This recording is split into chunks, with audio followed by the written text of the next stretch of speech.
একদিনের কথা, একজন দরিদ্র কৃষক খুব কষ্টে তার ছোট একটি জমিতে চাষ করতেন। তার সংসারে ছিল স্ত্রী, 2 সন্তান আর অনেক অভাব। প্রতিদিন ভোরে উঠে মাঠে যেতেন, সূর্য ডোবা পর্যন্ত কাজ করতেন। একদিন যখন তিনি তার গমের গোলায় ঢুকলেন, দেখলেন অনেক গমই কেটে কেটে খেয়ে ফেলেছে একটি ইঁদুর।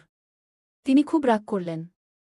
তিনি বললেন, আহ, আমি সারাদিন কষ্ট করে যা জমাই তা ইঁদুর এসে খেয়ে যায়। সেই রাতে কৃষক স্বপ্নে দেখলেন, সেই ইঁদুর তার সামনে এসে বলছে, হে কৃষক, আমি দুঃখিত।